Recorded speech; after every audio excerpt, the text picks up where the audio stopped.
Terima kasih Tuhan. Berkati Tuhan ibadah kami dari awal, pertengahan hingga sampai pada akhirnya. Urapi hamba-Mu yang membawakan firman-Mu Tuhan, Kau urapi. Biarlah kami pulang membawa damai sejahtera yang daripada Allah. Terima kasih Tuhan. Kami serahkan ibadah kami pagi hari ini ke dalam tangan kuasa-Mu. Hanya di dalam nama Yesus kami sudah berdoa dan mengucap syukur. Haleluya. Amin. Selamat pagi Bapak Ibu Saudara yang terkasih oleh Tuhan. Puji nama Tuhan. Sampai terhanyut ya pujiannya. Puji Tuhan. Kita mau bangkit berdiri bersama-sama. Kita mau pujikan Yesus kekasih jiwaku. Kita mau bergoyang ya Bapak Ibu. Kita angkat jempol kita. Ya, kita mau berjoget bersama. Haleluya. Haleluya.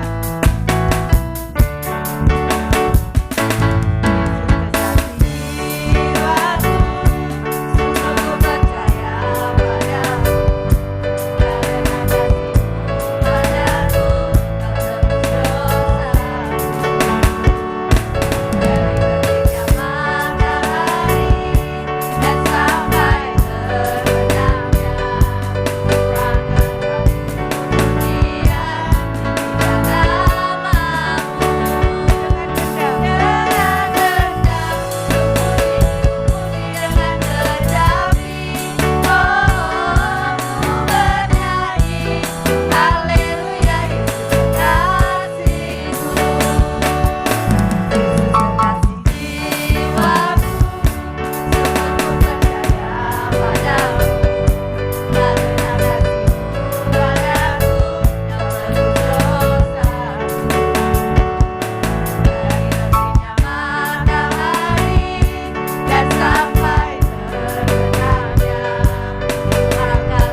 Kita mau sayang-sayangan ya Bapak Ibu. Kita mau bergandeng tangan ya. Singernya sudah semangat bergandeng tangan. Mari kita mau gandeng tangan ya saat sayang disayang ya. Oke, kita kembali lagi.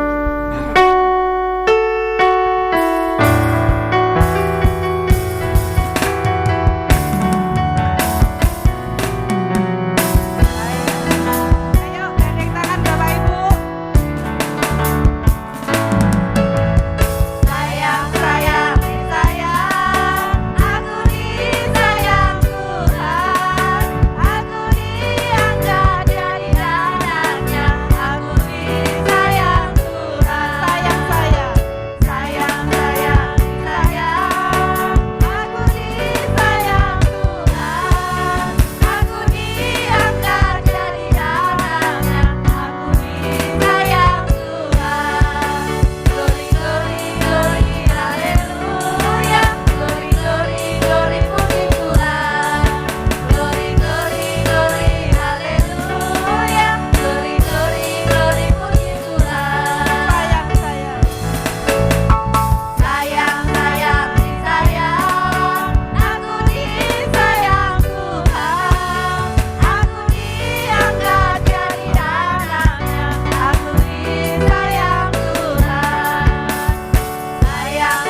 Bapak Ibu.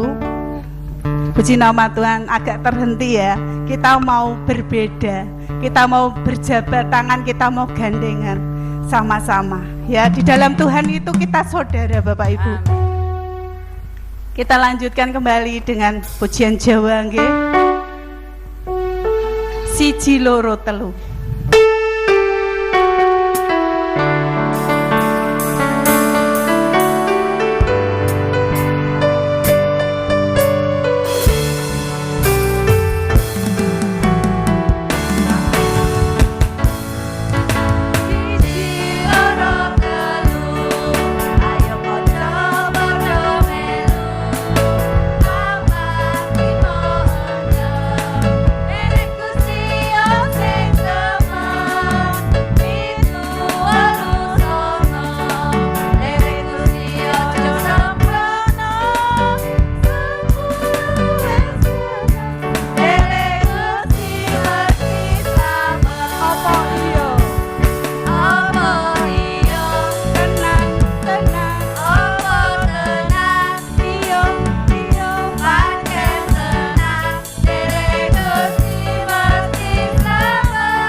Kita sudah bersemangat untuk memuji dan memuliakan nama Tuhan.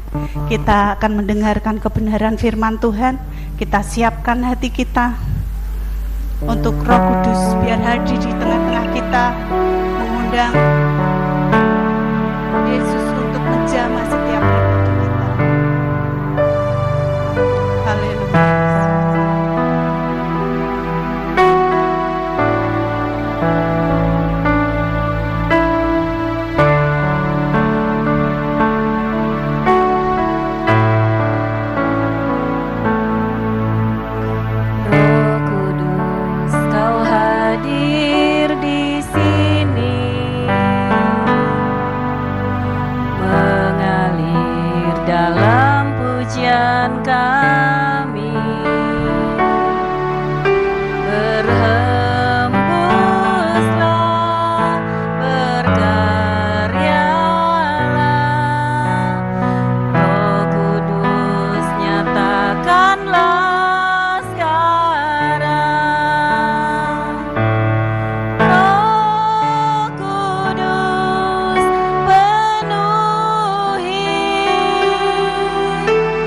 Roh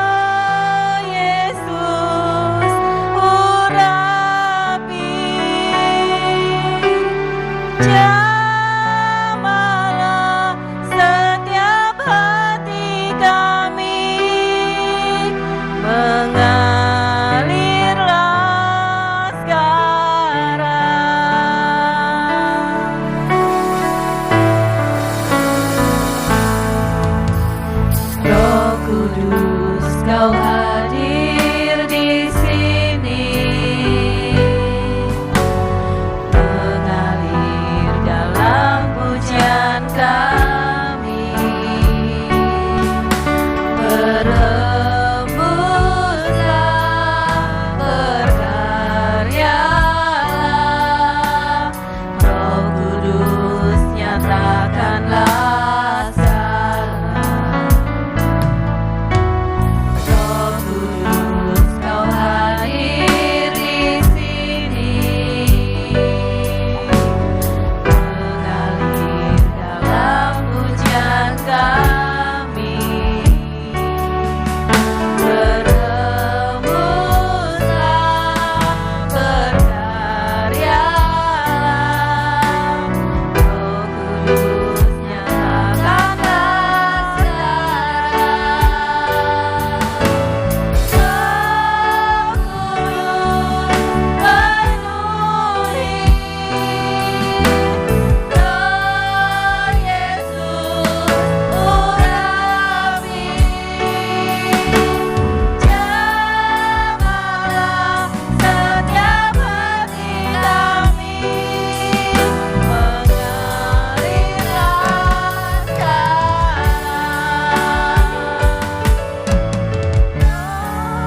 percaya bahwa Roh Kudus mengalir di tengah-tengah kami, ada di dalam ruang ibadah di tempat ini, bahkan di dalam setiap hati kehidupan kami Tuhan.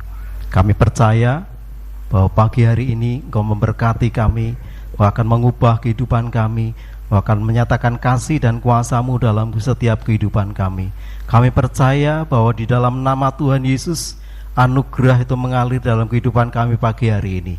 Yang lemah dikuatkan, yang sakit disembuhkan, yang berbeban berat Tuhan berikan kelegaan. Kami percaya yang terikat Tuhan lepaskan melalui kebenaran firman-Mu. Dan sepatah saja kebenaran firman-Mu yang kami dengar, yang kami percayai, akan sanggup mengubah kehidupan kami. Oleh karena anugerah-Mu kami ada, oleh karena Engkau kami ada di tempat ini. Terima kasih Tuhan, kami siapkan hati dan pikiran kami untuk menerima setiap kebenaran firman-Mu. Biar firman-Mu menjadi rema dalam kehidupan kami.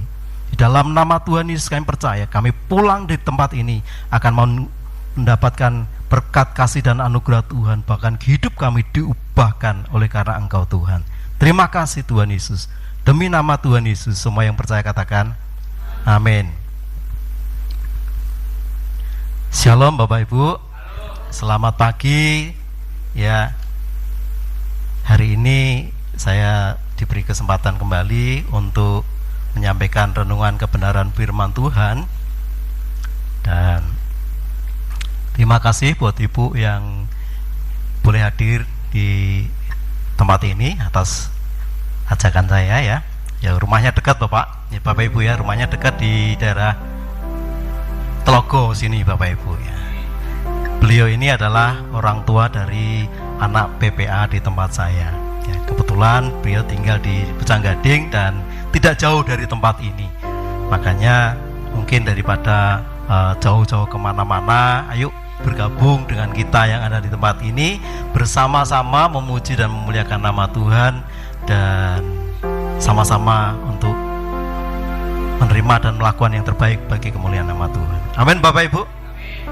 Hari ini saya memberikan satu tema, yaitu melakukan bagian kita. Dan di dalam kehidupan kita ini, di dalam kehidupan khususnya bagi setiap orang yang percaya kepada Tuhan Yesus, sebagai murid-murid Tuhan, sebagai anak-anak Tuhan, tentunya ada hal-hal yang harus kita lakukan. Amin Bapak Ibu. Ada bagian-bagian kita secara pribadi yang harus kita lakukan. Ada bagian-bagian yang secara bersama-sama kita kerjakan bersama. Di dunia ini setiap kita punya kewajiban, punya peran, punya tanggung jawab untuk melakukan apa yang menjadi bagian kita.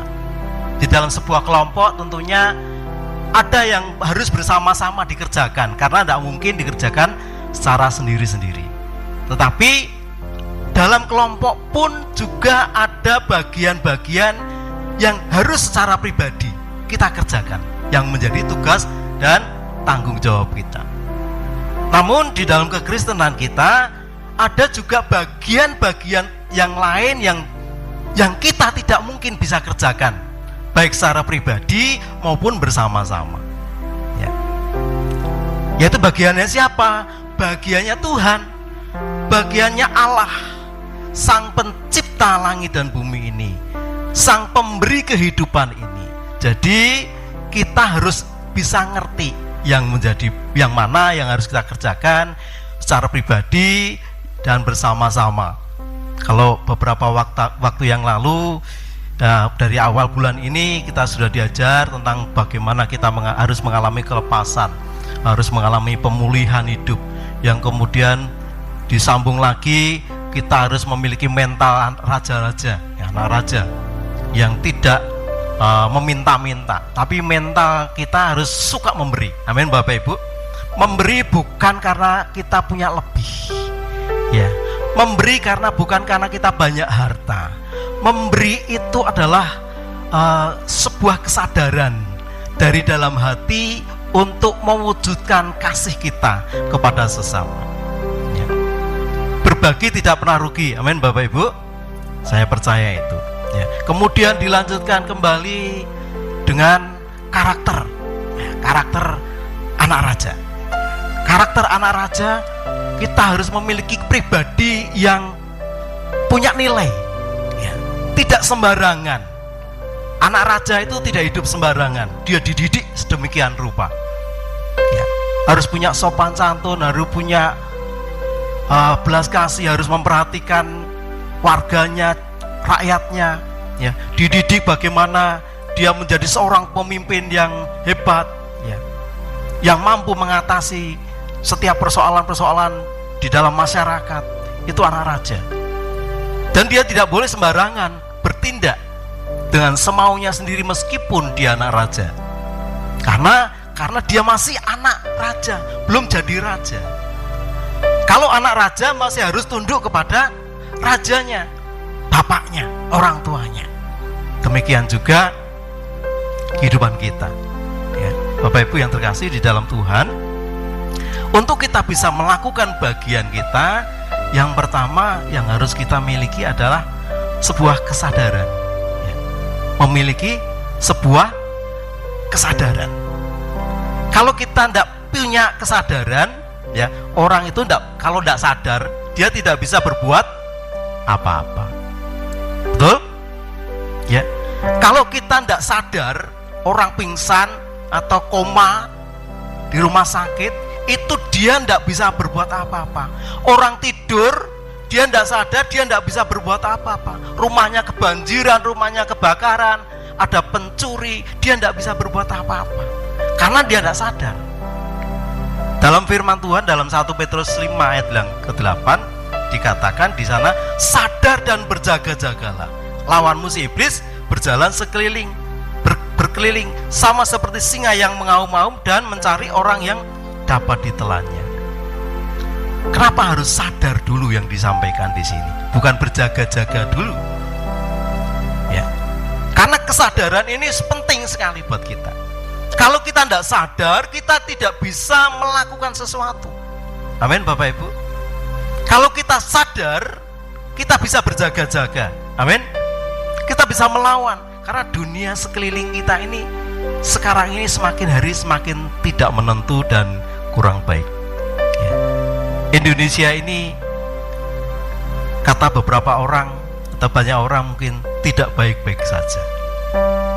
Kalau kita tidak punya kesadaran untuk melakukan apa yang harus menjadi bagian kita, maka kita akan hanyut, kita akan terbawa arus ini, dan kita akan dihempaskan, ya.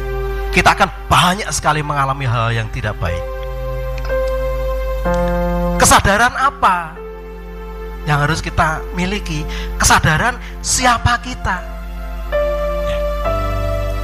Kita harus sadar siapa kita ini, ya. Siapa kita? Ada banyak orang yang tidak ngerti siapa saya, siapa aku. Kita ini harus menyadari bahwa kita ini adalah anak Tuhan. Amin. Orang yang percaya kepada Tuhan. Amin Bapak Ibu. Kita ini ciptaan Tuhan. Dan mengapa kita ada di sini? Kita harus juga sadari mengapa Bapak Ibu ada di tempat ini. Untuk apa sih Bapak Ibu hadir di tengah-tengah kita? Untuk apa sih kita hadir setiap minggu ibadah? Untuk apa sih kita berkeluarga, berumah tangga? Kemudian kalau kita memiliki hal yang demikian, kesadaran yang demikian, maka kita akan dapat melakukan apa yang harus saya lakukan, apa yang seharusnya aku kerjakan. Kemudian Bapak Ibu, kita harus sadar bahwa kita ini dipanggil untuk diberkati dan menjadi berkat. Amin Bapak Ibu. Tidak ada setiap kita dipanggil untuk jadi sengsara. Tidak ada setiap kita yang percaya kepada Yesus dipanggil untuk menderita dan tidak mendapatkan apa-apa. Tidak. Kehadiran Tuhan di dunia ini untuk mendatangkan berkat dalam kehidupan kita. Kasih Tuhan di dunia ini diberikan kepada kita. Bahkan Yesus sendiri rela turun ke dunia ini untuk memanggil kita, supaya kita diberkati dan menjadi berkat, jadi terang dan garam dunia. Oleh karena itu, kalau kita bisa menyadari itu, maka kita juga harus sadar bahwa untuk melakukan segala sesuatu kita harus bertindak dengan iman. Ya. Ini harus kita sadari. Ada banyak orang yang bertindak melakukan sesuatu, ya, yang penting tabrak gitu ya. Yang penting jalan, tidak tahu hasilnya seperti apa. Ya, kalau di jalan itu kadang-kadang ya orang-orang itu udah habis pikir, tidak punya pikiran yang panjang akibatnya. Ya, ada orang-orang yang kalau kesenggol sedikit di jalan main berantem, main pukul, ya, tidak mikir. Ada orang-orang yang menyombongkan diri, menghina orang. Endingnya kalau ditangkap nangis-nangis, Bapak Ibu. Karena kenapa? Tidak pernah punya cara berpikir yang panjang. Apa yang harus kita lakukan? Yang kita kerjakan harus dengan iman. Iman kepada siapa? Kepada Tuhan. Dalam ayat yang ke-9 dikatakan lawan dia dengan iman yang teguh. Artinya kita harus lakukan sesuatu dengan keyakinan yang penuh. Menghadapi persoalan yang terjadi dalam kehidupan kita, kita harus selesaikan, kita harus hadapi dengan sebuah keyakinan. Aku pasti bisa selesaikan semua ini. Tuhan pasti tolong. Itu sebuah keyakinan yang sungguh. Dan kita harus sadar bahwa kita ini harus hidup di dalam anugerah Allah. Amin. Kita ini hidup di dalam anugerah Allah. Semua yang kita kerjakan, yang kita dapatkan, itu karena seizin daripada Tuhan, anugerah Tuhan. Kalau hari ini kita bernafas, kalau hari ini kita bisa beribadah, semata-mata itu karena anugerah Allah. Di dalam ayat yang ke-10 dikatakan, dan Allah sumber segala kasih karunia. Dia sumber segala kasih karunia, segala anugerah, sumbernya adalah Allah. Kalau hari ini kita ada di tempat ini, semua karena anugerah Allah. Hal yang kedua, untuk kita bisa melakukan bagian kita, yang harus kita lakukan adalah percaya dengan sungguh-sungguh. Ya. Percaya dengan sungguh-sungguh. Percaya apa? Percaya bahwa yang kita lakukan dengan iman itu akan jadi kenyataan. Ya. Apa yang kita yakini, yang kita percayai akan jadi kenyataan dalam hidup kita. Apapun itu.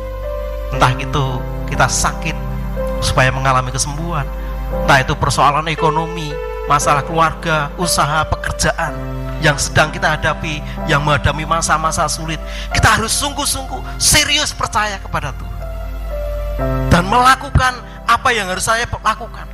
Kalau orang sakit, yang harus dilakukan apa? Ya, berdoa, percaya kepada Tuhan dengan sungguh-sungguh, bangkitkan iman kita dengan sungguh-sungguh. Itu yang bisa kita lakukan.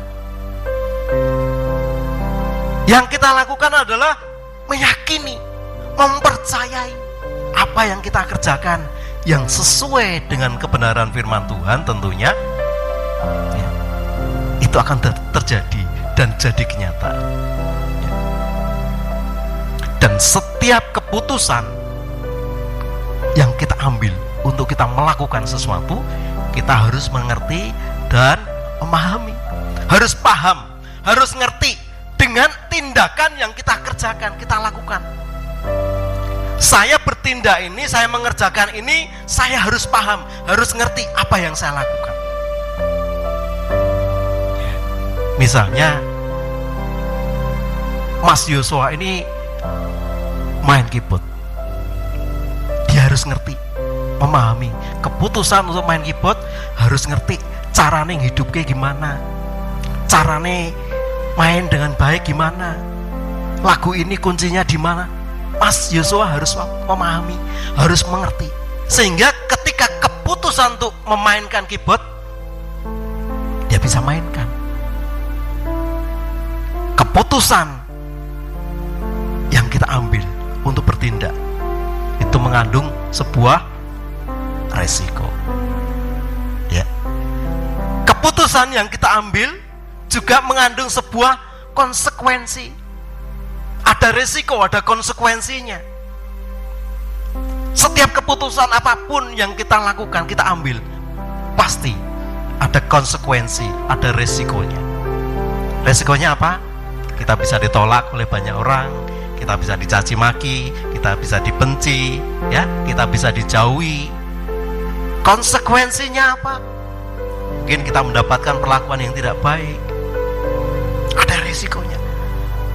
Apapun lah yang kita kerjakan, keputusan apapun lah, baik itu demi kebaikan ataupun lebih-lebih demi yang tidak baik, pasti ada resiko dan konsekuensinya.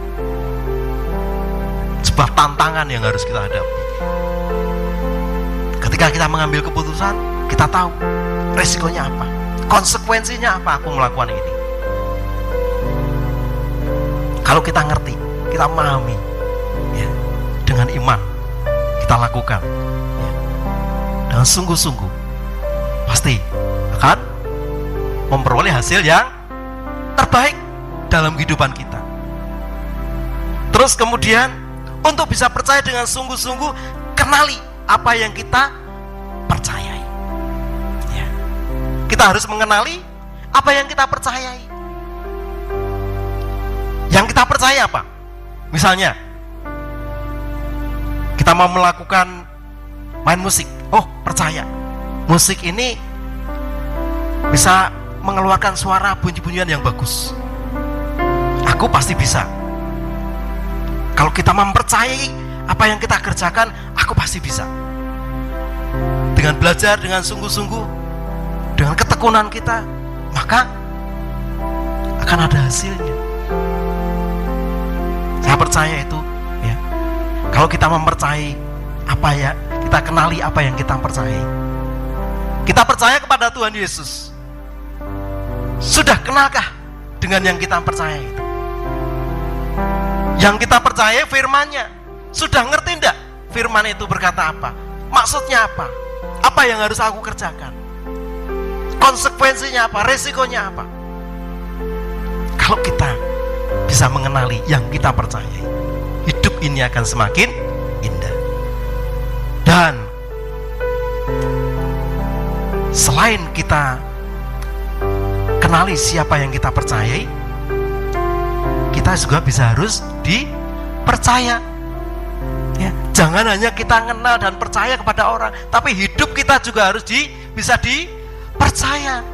Tuhan itu ketika akan memberkati kita, kita juga harus bisa dipercayai dengan apa yang Tuhan berikan pada hidup kita.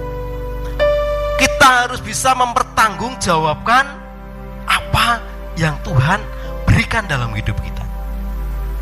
Kita diberkati keuangan, kita harus bisa menggunakan keuangan itu dengan bijak, ya. Kita diberi fasilitas, kita harus bisa menggunakan fasilitas apapun yang Tuhan berikan dengan bijaksana, sesuai dengan manfaat dan fungsinya, ya. Kalau kita tidak bisa dipercaya, mana mungkin Tuhan itu akan memberkati kita? Gak mungkin, ya. Tidak akan pernah, ya. Kenapa? Karena kita tidak bisa dipercaya. Untuk bisa dipercaya itu susah. Untuk mendapatkan sebuah kepercayaan itu sangat susah. Dan kalau kita sudah dipercaya, untuk mempertahankan itu juga ada risiko dan konsekuensinya. Berani tidak tanggung risiko dan konsekuensinya dengan kepercayaan yang Tuhan berikan dalam hidup kita? Kalau kita bisa, saya percaya Tuhan akan tambahkan kepercayaannya. Ketika Tuhan memberikan talenta kepada ada yang 1, ada yang 2, ada yang 5, itu sesuai dengan kemampuannya. Tuhan itu tidak pernah memberikan yang lebih berat, saya rasa. Tapi kadang-kadang, seringkali Tuhan itu mengizinkan sesuatu yang sekiranya kita anggap berat, susah. Sebenarnya Tuhan sudah tahu kok ukuran yang ada dalam hidup kita, kemampuan yang ada dalam hidup kita itu. Ya. Tuhan tuh sudah ngerti, karena Dia yang menciptakan kita, yang membuat kita, yang menjadikan kita. Dia ngerti kemampuan kita. Ketika aku diberi beban, pergumulan, masalah ekonomi dalam keluarga, Tuhan percaya kita pasti bisa melewati. Dan kita juga harus percaya bahwa ketika kita menghadapi persoalan demi persoalan bersama dengan Tuhan, dengan kebenaran firman-Nya, aku pasti mampu menyelesaikan bersama dengan Tuhan. Hal yang ketiga, untuk kita bisa melakukan apa yang menjadi bagian kita, kita harus memiliki hati yang lurus dan benar. Dalam Kisah Para Rasul 8 ayat 4 sampai 25 di sana menceritakan tentang lawatan Allah yang luar biasa, mujizat Tuhan yang luar biasa. Dan ada seorang yang bernama Simon penyihir. Dia penyihir, dia dikagumi banyak orang, dicari banyak orang di masanya. Dia diagung-agungkan banyak orang karena sihirnya. Karena apa yang dilakukannya itu sesuatu yang luar biasa. Tetapi karena pemberitaan firman Tuhan, Simon ini akhirnya bertobat, menerima Tuhan Yesus secara pribadi. Tetapi dalam perjalanannya, ketika ada Petrus dan Yohanes datang ke sana, bahwa Petrus dan Yohanes menumpangkan tangan, terjadi pengurapan Tuhan. Dalam perjalanannya Simon ini, hatinya mulai goyah, hatinya mulai belok, hatinya mulai ingin kembali ke masa lalunya. Masa lalunya gimana? Dia dikagumi, sehingga dia berkata kepada Simon, kepada Petrus, berikan aku itu, ini aku akan kasih aku uang, berikan aku kuasamu itu. Ini bahasa saya ya, berikan aku kuasamu itu, supaya aku menumpangkan tangan, juga terjadi seperti yang kamu lakukan. Aku akan bayar berapapun hartanya. Karena Simon ini saya percaya orang kaya. Kenapa? Karena orientasinya uang. Dia punya uang, bisa bayar. Artinya ketika dia menjadi seorang penyihir, dia menghasilkan banyak duit di situ. Dia banyak uang dan mau bayar itu kuasa. Tetapi Petrus berkata, binasalah kamu bersama dengan uangmu. Hatinya bisa melenceng, hati kita pun bisa melenceng, hati kita juga bisa tidak lurus dalam perjalanan iman kita ya. Hidup kita ini sebuah proses. Amin Bapak Ibu. Kalau hari ini kita percaya, bertobat, kemudian terima Tuhan Yesus, dibaptis, langsung dipanggil Tuhan, kita tidak usah mikir yang macam-macam lagi, karena kita sudah bersama dengan Tuhan. Tetapi tidak, kita ini masih hidup dan melewati hari-hari yang mungkin banyak hal yang akan terjadi, yang secara pikiran kita manusia, aduh Tuhan, kok ini lagi, kok seperti ini lagi, susah meneh Tuhan, aku harus menghadapi anakku seperti ini, suamiku, istriku seperti ini, tetanggaku, waduh Tuhan, aku tidak kuat. Betul Bapak Ibu? Usahaku kok berhenti, aku jualan tidak laku-laku, aku buat ini gagal, buat itu Tuhan gagal. Tiba-tiba ada orang lain yang teman kita, tetangga kita, mungkin kenalan kita datang, hei, gimana kabarmu? Baik. Apa usahamu sekarang? Aduh, aku baru seperti ini. Mau enggak? Tak ajak ya. Aku ini berhasil loh, aku mengerjakan ini berhasil, aku sukses. Tapi ada syaratnya. Syarat dan ketentuan pasti berlaku. Datang ke sini, datang ke sana, cari A, cari B.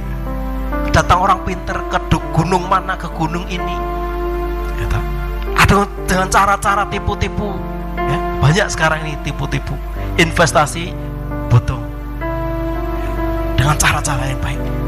Kita bisa tergiur dengan modal sedikit, hasilnya yang gede. Betul?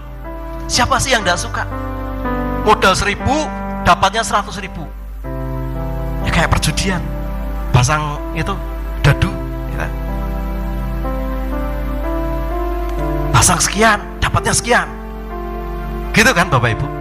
Hati kita bisa melenceng, hati kita bisa berbelok, tidak sesuai kebenaran firman Tuhan. Kalau hati kita sudah mulai berbelok, melenceng dari kebenaran firman Tuhan, yuk segera kembali kepada Tuhan. Karena apa? Karena Tuhan itu luar biasa mengasihi kita.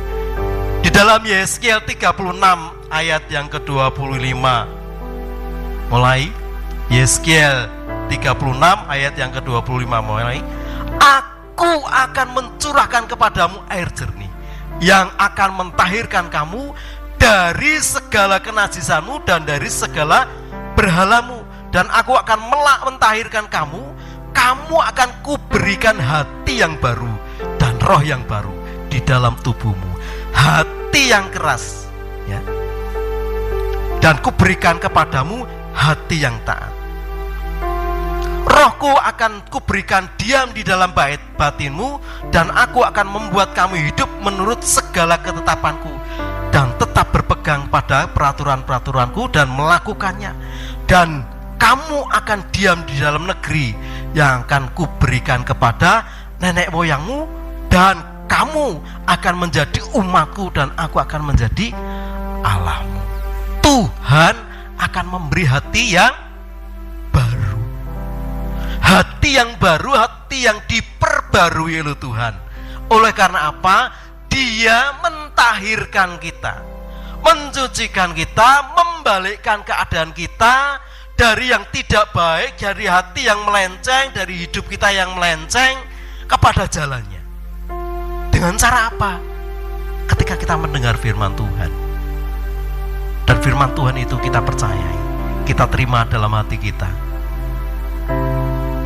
dan izinkan Roh Kudus berkarya dalam hidup kita, maka hati yang baru akan diberikan dalam hidup kita. Kita akan bisa menyadari, oh ternyata aku salah melangkah, oh ternyata aku sudah jauh daripada Tuhan, hidupku jauh daripada kebenaran firman Tuhan. Makanya aku hari ini memperoleh sesuatu yang tidak baik. Dari apa? Hasil dari apa yang aku lakukan, ya. Konsekuensi dari yang aku lakukan beberapa waktu yang lalu, resiko dari apa yang aku kerjakan, yang aku lakukan waktu yang lalu ketika aku melenceng di hadapan Tuhan. Maka aku hari ini mengalami sesuatu yang tidak baik. Kalau kita menyadari itu dan kita kembali kepada Tuhan, Tuhan berjanji apa? Memberi hati yang baru, yang taat kepada Tuhan. Dan rohnya, Roh Kudus tinggal di dalam diri kita, dan itu yang akan membuat kita bisa berpegang kepada kebenaran firman Tuhan. Dan rohnya, firmannya yang menjadi rema dalam kehidupan kita, itu yang akan memampukan kita.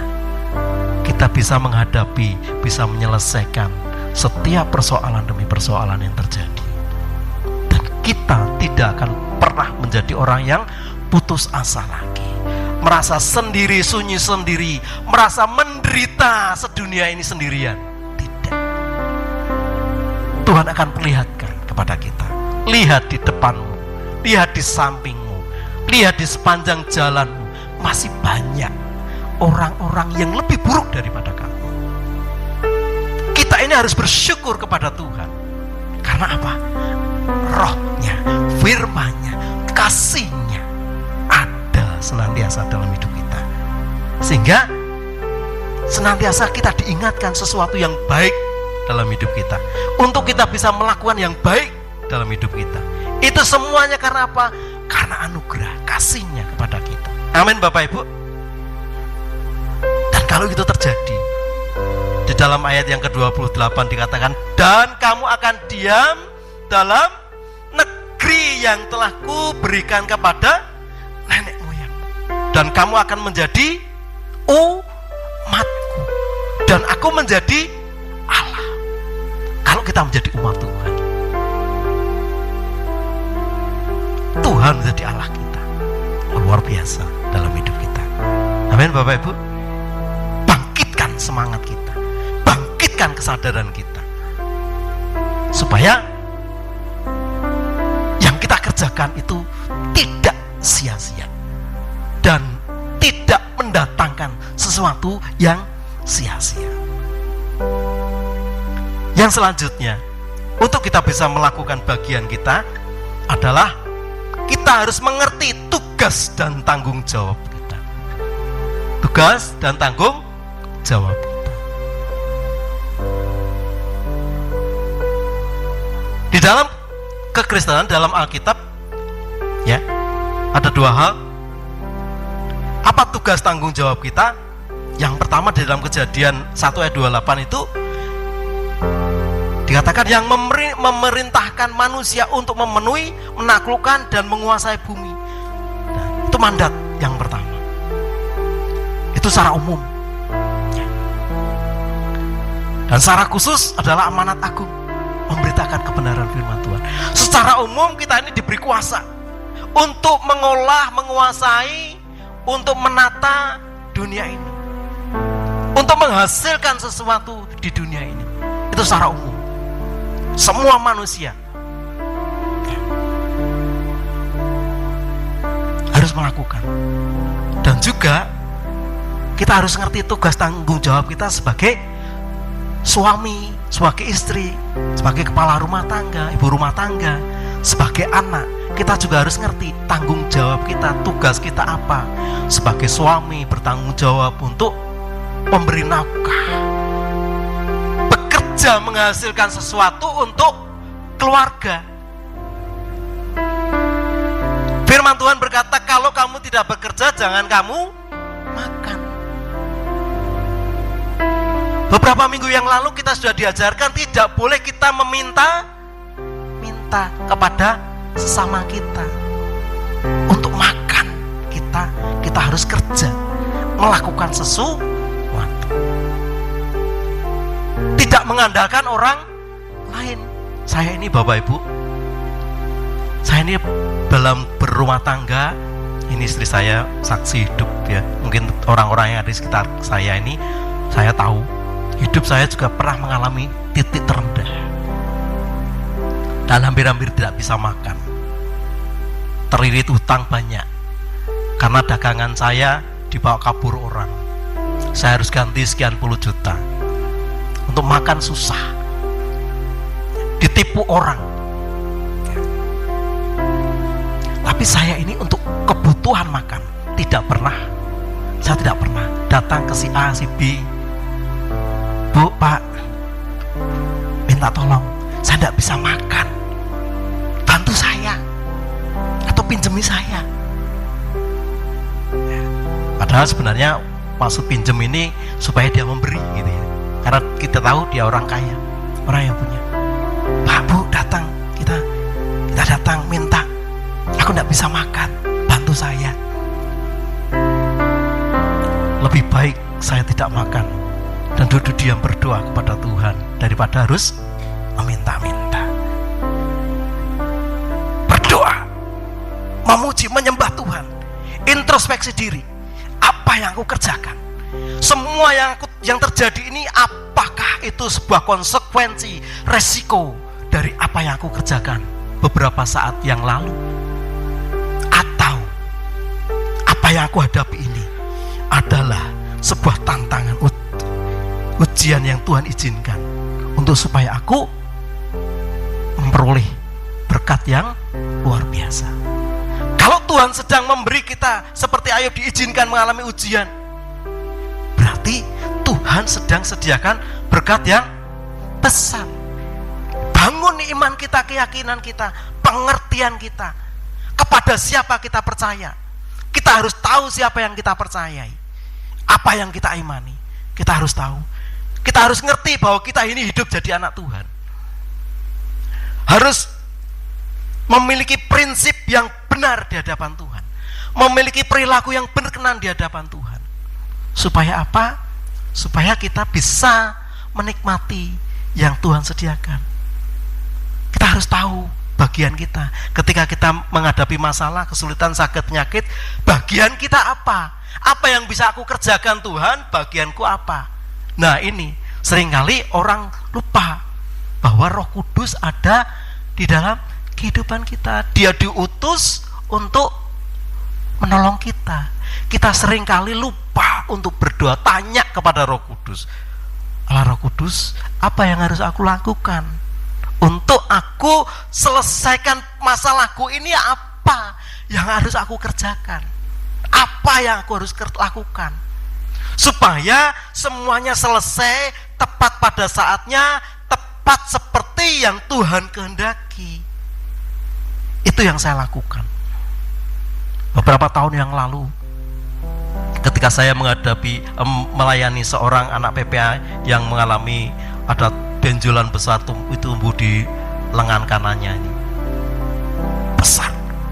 Mungkin kalau ditimbang bisa lebih dari 3 kilo, 4 kilo, mungkin bisa 5 kilo, gede banget. Dan kami layani, kami dampingi, dan mengalami mujizat Tuhan. Kesembuhan terjadi, kempes, tanpa operasi, di kemo, kasih obat kemo, hanya diminum sekali saja. Obat yang lain taruh, semua yang dikasih dokter, resep dokter, diterima obatnya, taruh, simpan. Dia belajar untuk mempercayai siapa Allah itu. Dia belajar untuk mempercayai firman-Nya. Bener enggak firman Tuhan? Tapi dia imannya bangkit. Aku percaya Tuhan itu luar biasa. Aku percaya firman-Nya. Dia sembuhkan aku. Aku percaya. Di dalam kemo yang ketiga itu sudah kempes, Bapak Ibu. Tapi di satu sisi, ketika saya melihat mujizat Tuhan, kuasa Tuhan dinyatakan, anak saya tiba-tiba bau seperti petir di siang hari, mengalami depresi akibat bullying, dibully teman-temannya, sekian tahun dibully teman-temannya. Puncaknya di waktu kelas 6 SD, mau ujian sekali. Hati, bagaimana hancurnya hati orang tua melihat anaknya seperti itu. Kalau kita ngomong keras dikit, marah, emosi, bahkan tidak main-main, Bapak Ibu. Diambil sajam, dia mau bunuh siapapun yang melawannya. Ketika satu sisi saya melihat kuasa Tuhan dinyatakan, di satu sisi persoalan yang saya hadapi ini tidak main-main.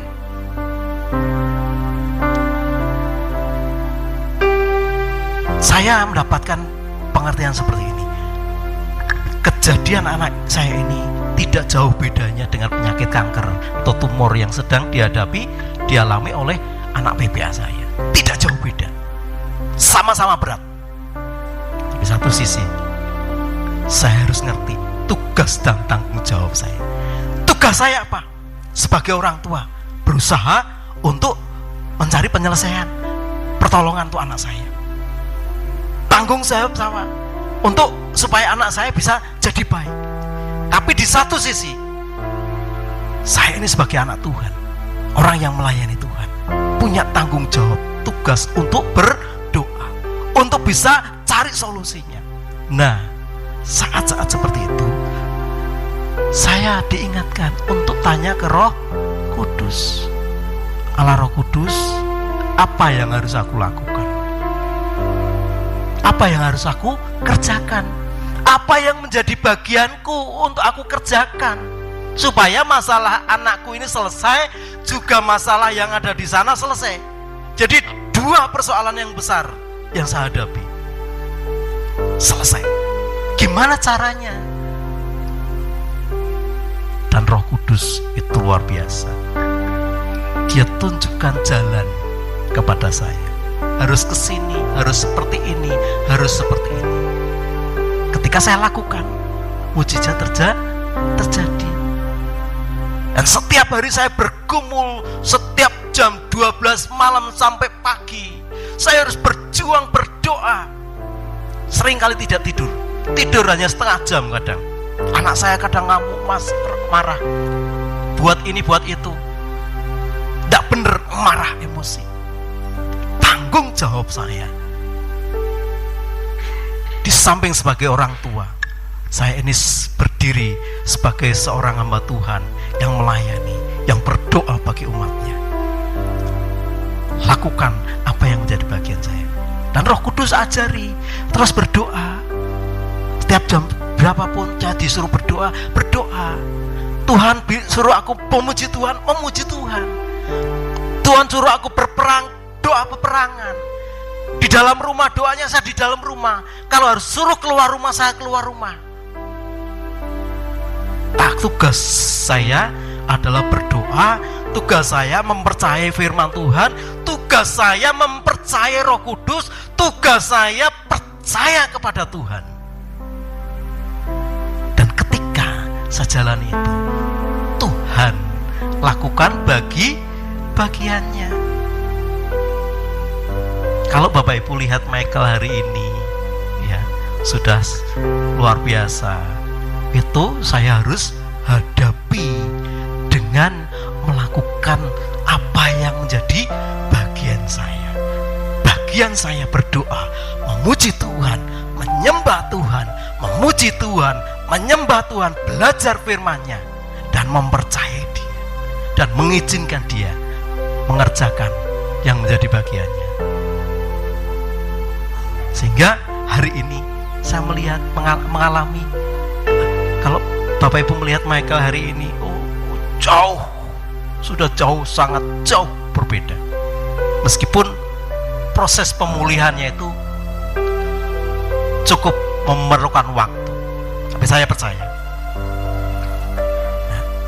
ketika kita mengenal Dia, mengenal Yesus, dan melakukan firman-Nya, ya, seperti yang dikatakan di dalam firman Tuhan, yang dikehendaki Allah kepada manusia adalah secara umum untuk menyembah Dia, mengikuti perintahnya, dan menghindari larangan. Itu secara umum, semua orang, semua anak Tuhan harus menyembah Dia, mengikuti perintahnya, dan menghindari larangannya. Itu mencakup semua hal, apapun, tidak terkecuali, semua. Memuji dan menyembah Dia, menunjukkan penghormatan dan rasa syukur dan pengagungan terhadap Tuhan. Memuji dan menyembah Tuhan itu menunjukkan bahwa kita ini menghormati Allah, menghormati Sang Pencipta kita. Rasa syukur bahwa kita ini masih diberi kesempatan untuk hidup. Rasa syukur kita ini masih diberikan kesempatan untuk menikmati apa yang ada di sekitar kita, dan sebuah pengagungan terhadap Allah. Pujian adalah tindakan mengakui dan mengagumi kebesaran, keagungan, dan kebaikan Allah. Pujian dapat berupa nyanyian, doa, dan ucapan syukur dan atas karunia dan berkat yang Tuhan berikan. Pujian, ya, memuji atas apa yang Tuhan kerjakan dalam hidup kita, sebagai pengagungan, penghormatan, kekaguman kita kepada Dia, ya. Jadi kita harus setiap hari, setiap saat.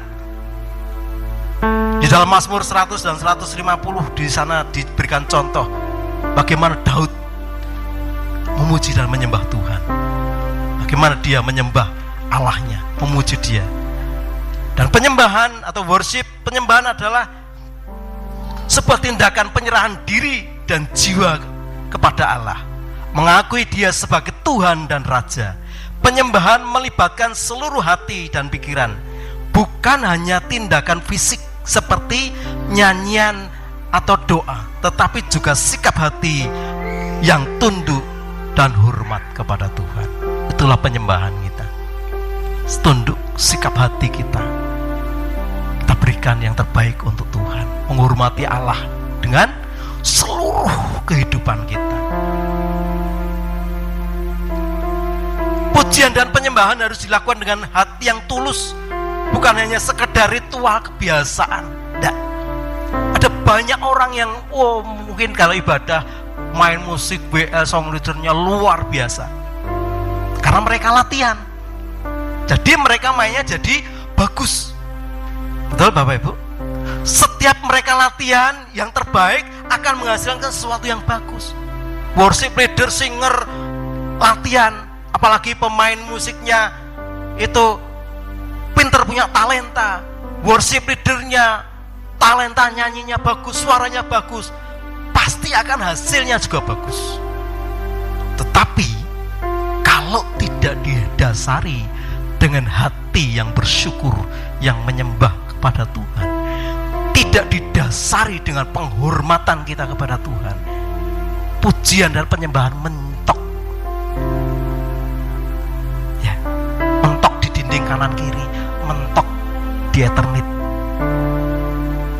di atap, tidak bisa tembus, tidak menjadi sebuah persembahan yang menyenangkan hati Tuhan. Paling hanya pujian dari teman-teman jemaat yang hadir, wah hebat, luar biasa, ujianmu luar, suaramu bagus, main musikmu, oh jempol ya, 4 jempol saya acungkan. Tapi kalau didasari dengan rasa syukur, kita menghargai siapa yang kita sembah, kenapa kita hadir di dalam sebuah ibadah. Ibadah ini adalah sebuah persembahan, sebuah penyembahan. Kalau kita menghargai, menghormati sebuah ibadah, maka yang tulus itu muncul dalam hidup kita. Kasih Tuhan akan kita terima, akan dapat kita rasakan. Oleh karena itu, Bapak Ibu, untuk bisa menyembah dan memuliakan nama Tuhan, kita harus memiliki hati yang penuh kasih, mengasihi Allah dan sesama. Itu hukum dari Tuhan, mengasihi Allah dan mengasihi sesama. Kita tidak bisa dikatakan mengasihi Allah kalau tidak bisa mengasihi sesama. Ada banyak orang yang bisa mengasihi sesama tapi tidak bisa mengasihi Allah. Dan kita anak-anak Tuhan diwajibkan untuk bisa mengasihi Allah. Caranya apa? Menghargai dan menghormati, menyembah Dia sebagai Tuhan, Raja atas hidup kita. Amin Bapak Ibu. Dan yang selanjutnya adalah menghargai sebuah korban dan penyembahan. Korban dan penyembahan. Di dalam Alkitab Perjanjian Lama, umat Israel tidak boleh mempersembahkan korban itu sembarangan. Cacat tidak boleh, harus perfect, harus sesuai dengan kriteria yang Tuhan minta. Kalau tidak, persembahannya tidak bakalan diterima, akan mendatangkan sesuatu yang tidak baik dalam hidupnya. Jadi orang yang tidak bisa menghargai sebuah korban tidak akan mengerti arti sebuah pujian dan penyembahan kepada Allah. Kalau kita ini tidak ngerti artinya sebuah korban itu apa, korban itu apa sih? Memberikan sesuatu, merelakan sesuatu untuk orang lain. Yang kita miliki, yang berharga, kita berikan kepada orang, itu korban. Hari ini kita datang ke ibadah, kita berkorban waktu, tenaga, semua, mungkin harta kita, dan kita harus bisa menghargai waktu yang Tuhan izinkan kita bisa miliki untuk memberikan hidup kita untuk beribadah kepada Tuhan. Kalau kita tidak bisa menghargai apa yang kita lakukan sebagai korban penyembahan kita kepada Tuhan, maka jangan berharap pulang dari tempat ini, dari ibadah,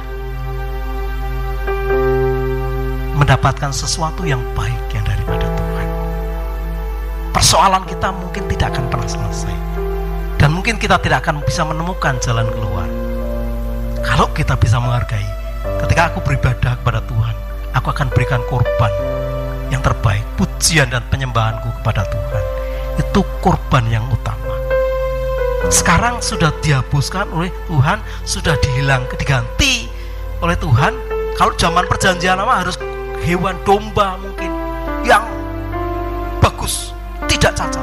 Tetapi ketika Yesus datang ke dunia ini, sudah menggantikan korban di perjanjian lama itu dengan dirinya di atas kayu salib, maka kita tidak lagi membawa, kalau salah membawa korban domba, kambing, sapi, lembu atau apapun untuk menebus dosa kita, karena sudah digantikan dengan Yesus, korban yang luar biasa yang Allah berikan dalam kehidupan kita, supaya hidup kita, beban hidup kita jadi ringan. Yang harus kita lakukan apa? Memberikan hidup kita ini, memuji dan menyembah Tuhan dengan sungguh-sungguh. Maka ketika kita memberikan yang bagian kita, memuji dan memuliakan nama Tuhan, maka Tuhan akan lakukan yang menjadi bagiannya, yaitu apa? Menolong kita, memberikan berkat atas hidup kita. Itu bagiannya Tuhan. Kalau toh mungkin tetangga kanan kiri kenalan kita memberi kepada kita, itu karena Tuhan yang suruh, Tuhan yang berkati orang itu, dan Tuhan perintahkan orang itu datang kepada kita dan menyerahkan berkatnya kepada kita. Semua karena pekerjaan Tuhan yang Tuhan kerjakan dalam hidup kita. Oleh karena itu, Bapak Ibu, orang yang tidak menghargai arti sebuah korban dan penyembahan, hidupnya tidak akan mengalami sesuatu yang baik dan jauh dari kebajikan, kemurahan, berkat serta kasih Allah. Contohnya Bapak Ibu yang tidak menghargai sebuah korban dan penyembahan, Saul. Saul jelas di dalam 1 Samuel pasal 13 ya, sampai beberapa ayat sebelumnya, sesudahnya. Saul karena tidak sabarannya menunggu Samuel, karena ada orang-orang ya, ada keadaannya mungkin sudah situasinya tidak baik, dia gusar, dia ketakutan, dia khawatir, dan dia ambil alih bagian orang lain yang seharusnya menjadi tugas dan tanggung jawab orang lain, dia kerjakan, persembahkan korban. Dan Saul berkata, gimana? Saul, apa yang kamu kerjakan? Kamu ini melakukan sesuatu yang jahat di mata Tuhan. Dan sejak Saul tidak menghargai sebuah korban, penyembahan, karena korban dan penyembahan itu sesuatu yang sakral, yang memiliki dampak yang luar biasa, dan itu tidak dihargai oleh Saul, maka Saul dicabut. Seharusnya kerajaannya kokoh selamanya, hak itu diambil alih oleh Tuhan, diberikan kepada orang lain. Demikian juga kalau kita tidak bisa menghargai sebuah korban, penyembahan, pujian kita kepada Tuhan, waktu yang Tuhan berikan untuk kita memuji dan menyembah Tuhan, maka jangan harap kita bisa mengalami sesuatu yang baik. Ananias dan Safira dalam Kisah Para Rasul 5 ayat 1-11. Petrus tidak meminta Ananias dan Safira mempersembahkan korban hartanya, tidak. Tuhan juga tidak meminta, tapi karena mereka punya inisiatif, tetapi apa yang dikerjakannya tidak menghargai Allah, dia berdusta, maka apa yang terjadi? Mati. Kim. Apa yang dikerjakannya sia-sia. Dan juga peristiwa Nadab dan Abihu dalam Imamat pasal 10 ayat 1-2. Nadab dan Abihu, anak-anak Harun, masing-masing mengambil perbaraannya, mengisi dengan api dan menaruh ukupan di atasnya. Mereka kemudian mempersembahkan api ini di hadapan Tuhan, dan tindakan ini tidak sesuai dengan perintah Tuhan, dan sebagai hukumannya api Tuhan menghanguskan mereka. Kenapa? Tidak menghargai sebuah korban dan penyembahan, waktu yang Tuhan berikan untuk menyembah dan memuji Tuhan. Oleh karena itu, mari Bapak Ibu, dari mana kita bisa melakukan itu? Belajar setiap hari. Tanpa kita belajar setiap hari, setiap waktu, kita tidak akan terlatih untuk memberikan yang terbaik bagi kemuliaan nama Tuhan. Mas Yosua ini untuk bisa main musik ini juga latihan, tidak hanya sehari 2 kali. Saya percaya dengan latihan yang begitu rajin, rutin, terus menerus, maka Mas Yosua ini bisa memainkan musiknya dengan baik, bisa mengiringi pujian dan penyembahan dengan baik, bisa melayani Tuhan dengan musiknya, talentanya.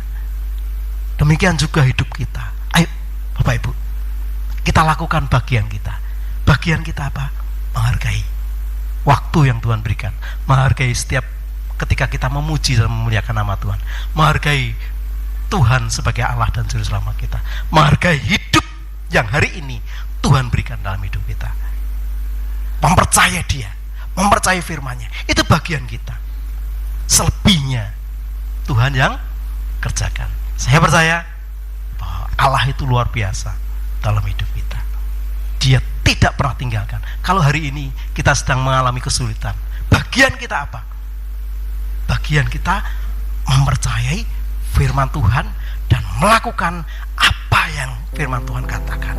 Maka Tuhan pasti akan menunjukkan jalan, pasti akan memberikan kemampuan untuk kita bisa menyelesaikan masalah persoalan yang kita hadapi. Apapun itu masalahnya, entah itu besar, kecil, sulit apapun, kalau kita berjalan bersama Tuhan, melakukan yang menjadi bagian kita, maka kasih Tuhan akan melimpah dalam hidup kita. Amin Bapak Ibu. Dan saya percaya kita akan menjadi berkat bagi banyak orang. Amin. Tuhan Yesus memberkati. Kita berdoa.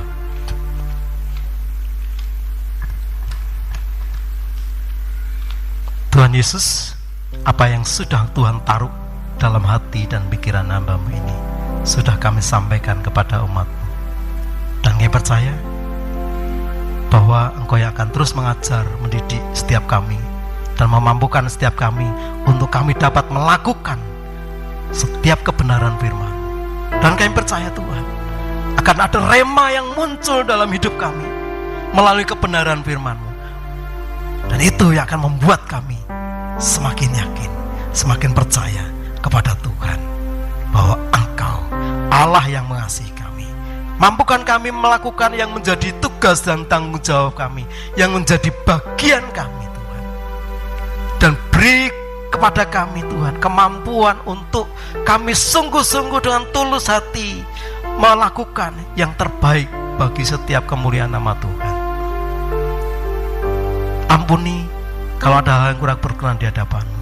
Kalau selama ini kami jauh daripada Tuhan, kalau selama ini hati dan pikiran kami ditutup oleh perkara-perkara duniawi, biarlah pagi hari ini dibukakan oleh Tuhan. Kami percaya campur tangan Tuhan ada dalam kehidupan kami, sehingga ketika kami pulang dari tempat ini, kami memiliki hati yang baru, roh yang baru, semangat yang baru, dan memuliakan nama Tuhan dengan ketulusan dan kesungguhan hati kami. Dan kami percaya hidup kami diubahkan, diberkati, dan menjadi berkat bagi banyak orang. Dalam nama Tuhan Yesus terjadi dalam kehidupan kami. Haleluya. Semua yang percaya katakan